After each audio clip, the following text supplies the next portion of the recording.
Bonsoir à tous. On accueille nos invités sur ce plateau pour un duel, un débat ce soir qui va être consacré à la publicité en faveur des énergies fossiles. Il faut interdire ce type de publicité. C'est en tout cas le sens de la proposition de loi qui est déposée à la Chambre et dont les parlementaires vont débattre dans les jours ou les semaines à venir. On va discuter de cette question avec Tristan Roberti, député bruxellois pour Écolo. Bonsoir. Bonsoir. Et Gabriel Gauffoy, qui est directeur de la communication pour la FEBIAC. La FEBIAC, c'est la Fédération des entreprises de l'automobile et du cycle en Belgique. Bonsoir. Merci pour l'invitation. Merci à tous les deux d'avoir répondu positivement à cette invitation. Il y a donc une proposition de loi déposée par Séverine Delavalleille et Kim De Beust, Écolo et Groen. Je me tourne vers vous, Tristan Roberti. L'idée, c'est quoi? C'est d'interdire toutes les publicités, toutes les annonces qui vont faire référence demain au pétrole, au gaz, au charbon. C'est ça, c'est exactement l'objet de la proposition de loi, c'est d'interdire la publicité sur les énergies fossiles, le charbon, le pétrole et le gaz.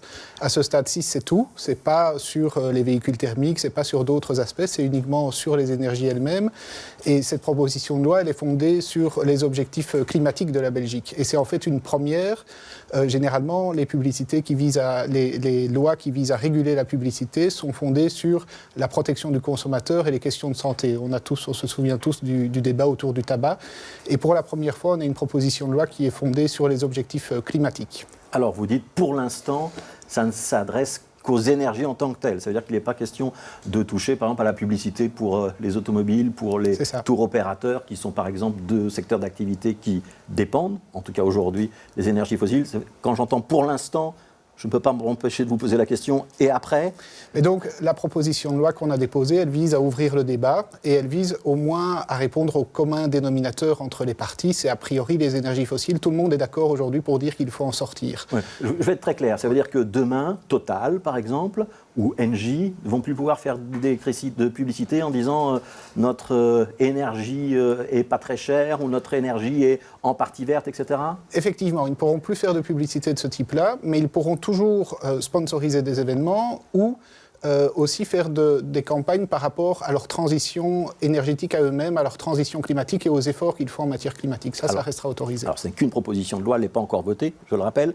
Gabriel Gauffoy, donc pour la FEBIAC, la Fédération des entreprises belges de l'industrie de l'automobile et du cycle.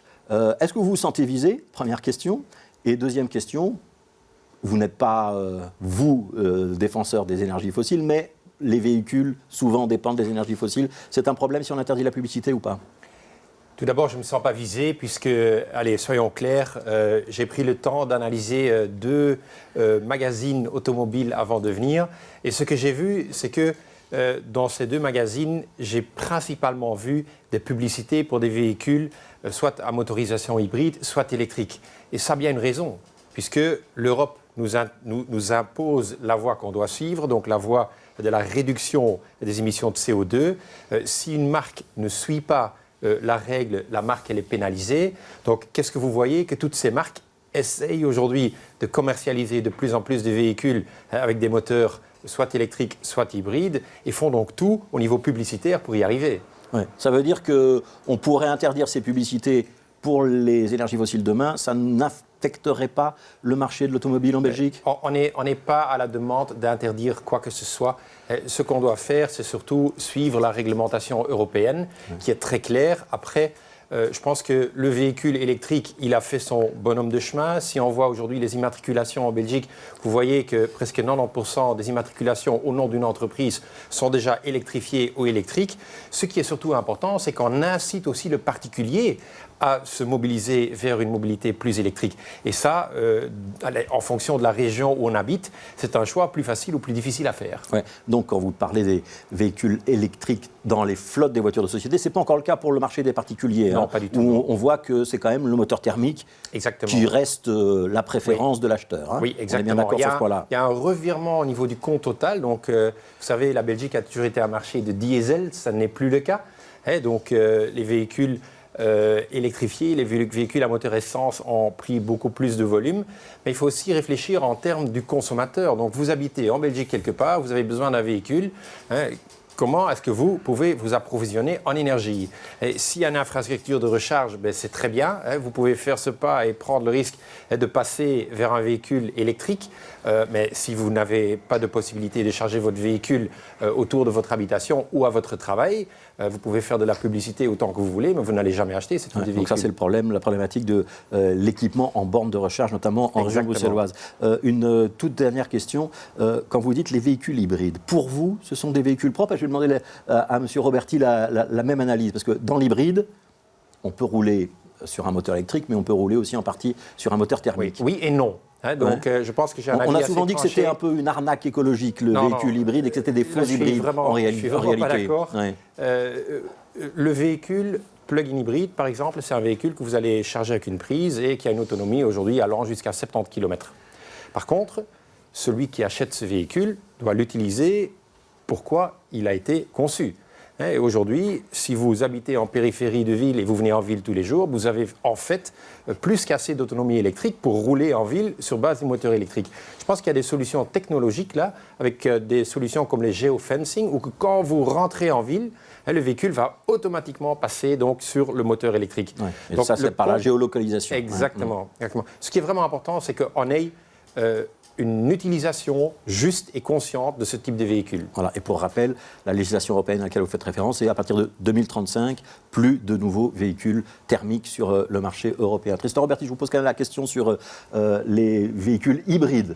C'est l'avenir ou c'est une fausse route pour l'écolo que vous êtes? Mais donc, il est clair qu'un véhicule hybride pollue moins qu'un véhicule 100% thermique. Et donc, si un véhicule est nécessaire, mieux vaut utiliser un hybride ou un électrique par rapport à un véhicule thermique. Mais pour nous, le véhicule qui pollue encore moins, c'est celui qu'on n'utilise pas du tout. Et vous savez qu'en région bruxelloise, il y a plus de 55% des ménages qui n'ont pas de voiture. Et donc, il y en a d'autres qui en ont deux. Hein. C'est vrai, il y en a d'autres, mais c'est une minorité, beaucoup moins qu'on ne croit.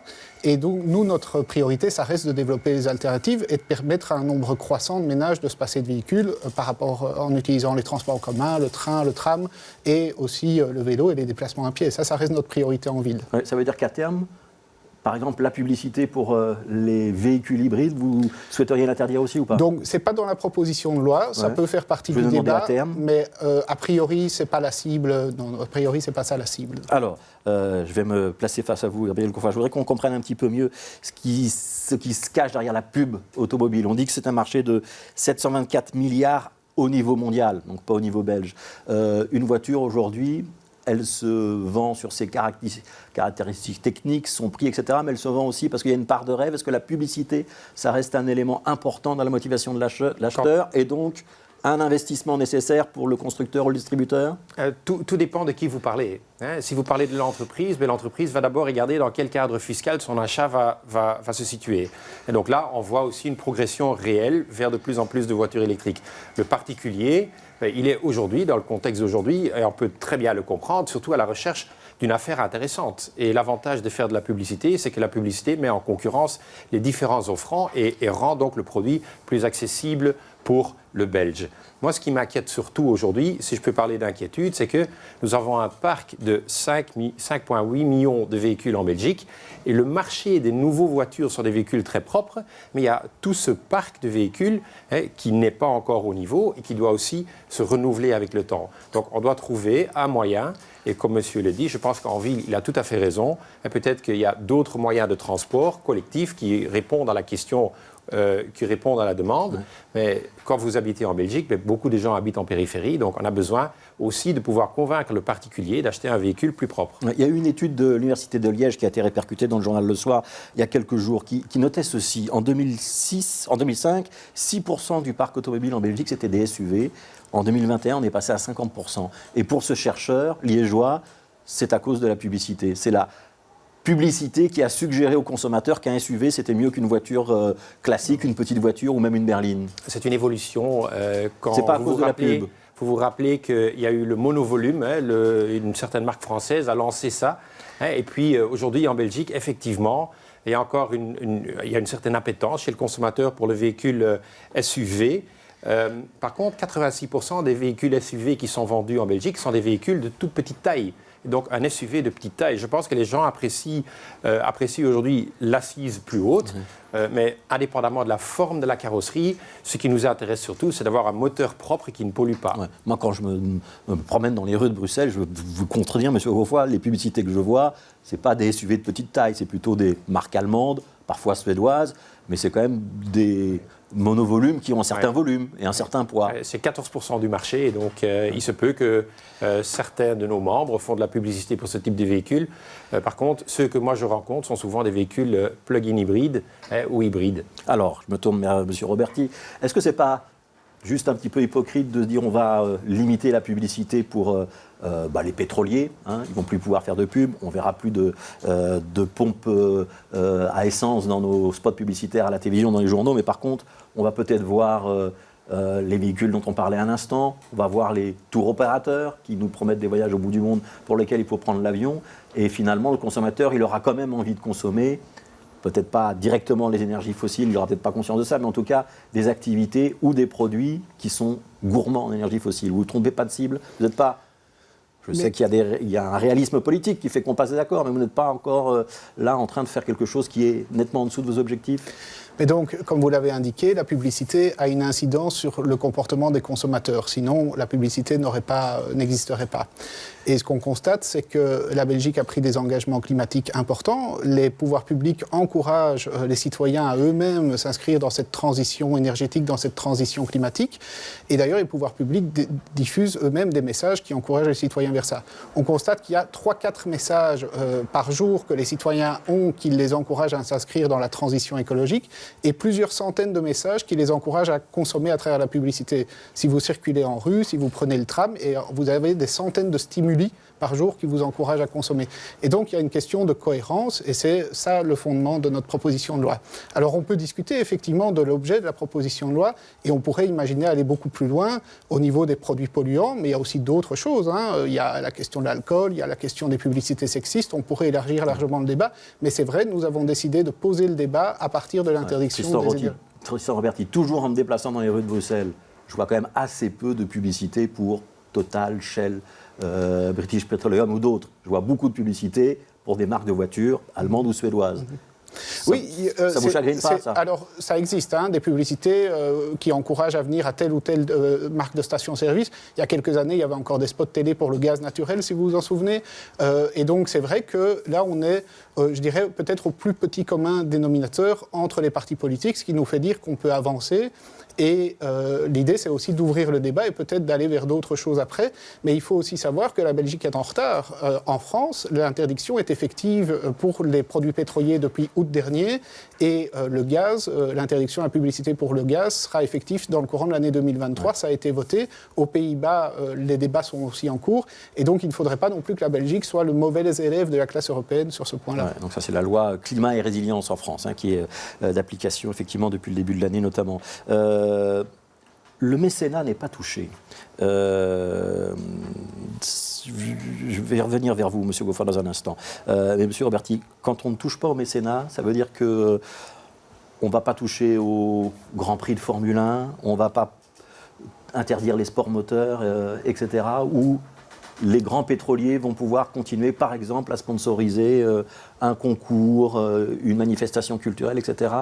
Donc, effectivement, dans la proposition de loi, il n'est pas prévu d'interdire la possibilité de sponsoriser des événements culturels ou sportifs. Ouais. C'est la même logique que ce dont on a parlé tout à l'heure. Cette proposition de loi, elle vise à ouvrir le débat à ce stade-ci, plaise aussi au Parlement d'aller plus loin, ou de, dans un premier temps, adopter cette mesure, et puis progressivement, on ira vers d'autres mesures. Ouais. Si on fait la comparaison avec le tabac ou l'alcool, on n'autorise plus aujourd'hui des cigarettiers ou des alcooliers à sponsoriser un festival de musique qui s'adresserait particulièrement à la jeunesse, par exemple. Ça s'est fait progressivement aussi, hein. Souvenez-vous des débats sur le tabac, ce n'était pas du jour au lendemain que tout a été interdit.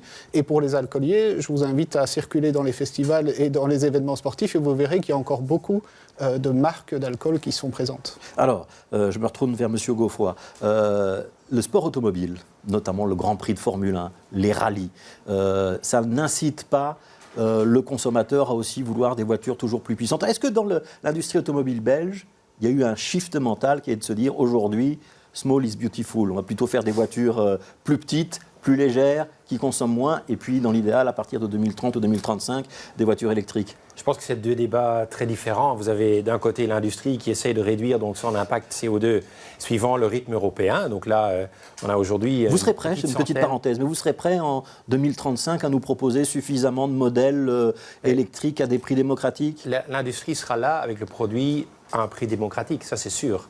Et donc on voit déjà aujourd'hui que... en fait, si je peux juste intervenir 2 secondes sur le prix, ce qui est vraiment important afin de pouvoir rendre un véhicule électrique moins cher, c'est de monter moins de capacité de batterie dedans.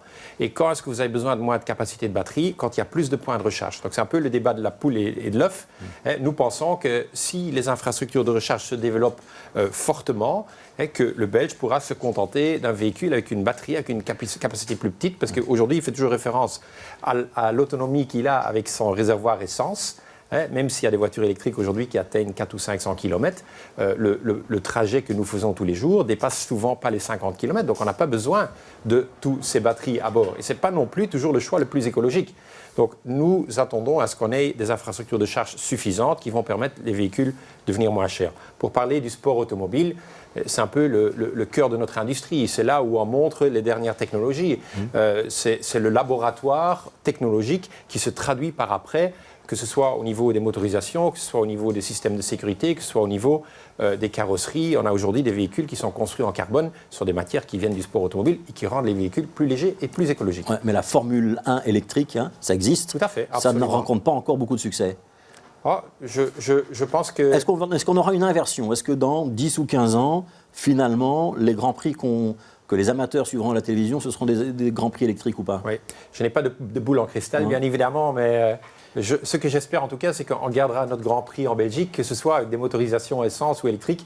Mais je pense que ça fait partie de notre patrimoine, comme le fait le salon. Ouais. Est-ce que vous voulez toujours garder un Grand Prix en Belgique, Stéphane Roberti, ou pas? Tristan Roberti, excusez-moi. Ouais. Moi, je ne m'intéresse pas au sport automobile, je ne vais pas vous le cacher, à titre personnel.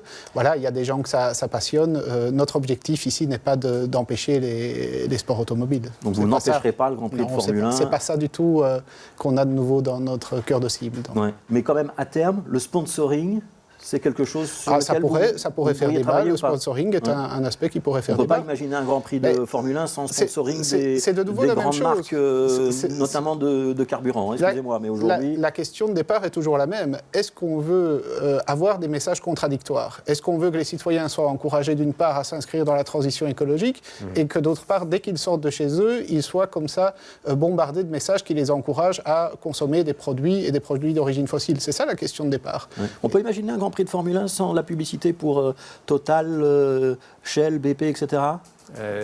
Si les véhicules doivent être fournis d'autres types d'énergie, je peux m'imaginer que ceux qui aujourd'hui sont très actifs sur le marché pétrolier le seront sur d'autres types d'énergie. Je me permets de vous rappeler qu'à l'époque, on nous disait qu'on ne pouvait pas imaginer un Grand Prix de Formule 1 sans publicité pour la cigarette. Or, 15 ans plus tard, il y a toujours des Grands Prix de Formule 1. Donc voilà. Alors, une dernière question. Quand je feuillette les magazines automobiles, comme vous l'avez fait en nous rejoignant, moi je vois en petits caractères tout en bas la consommation, les émissions de CO2. Ça ne devrait pas être en plus gros caractères, M. Geoffroy? C'est pas nécessaire, puisque les émissions d'un véhicule sont toujours indiquées. Il va de soi que l'annonceur ne voudra pas avoir un cadre blanc comme ça avec les rejets. Mais l'information auprès du public, elle est suffisante pour vous sur... Pour moi, elle est largement suffisante. On suit la loi qui est en vigueur. On a d'excellentes relations avec le GEP, donc notre secteur... C'est le jury d'éthique publicitaire. Voilà, notre secteur a pour moi une communication très éthique et juste. Est-ce que ceux qui achètent des voitures aujourd'hui, ils sont conscients qu'ils vont peut-être avoir du mal à les revendre dans 5 ans ou dans 10 ans? Et que par exemple à Bruxelles, un moteur thermique, dans 10 ans, on ne pourra plus rouler avec. Donc ça va être une voiture qu'on va avoir du mal à revendre. Mais pas tous les Belges habitent à Bruxelles, monsieur. Ouais. Donc il y a encore du marché possible. Bien sûr. Si ce n'est pas à Bruxelles, les autres régions, ce sera dans les 5 années suivantes. Mais de toute façon, c'est l'Europe qui encourage à sortir du thermique. Exactement. Donc ce n'est pas lié à une région belge. Même si certaines régions belges veulent aller un peu plus vite que l'Europe, toute cette question-là va se poser à l'échelle européenne. Ouais. Vous trouvez que l'information du consommateur, elle est suffisante? Non.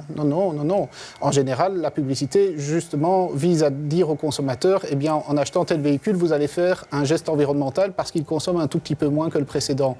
Mais là, il y a quelque chose chose de trompeur, parce qu'un véhicule thermique génère de la pollution et générera toujours C'est de une la forme de pollution. greenwashing?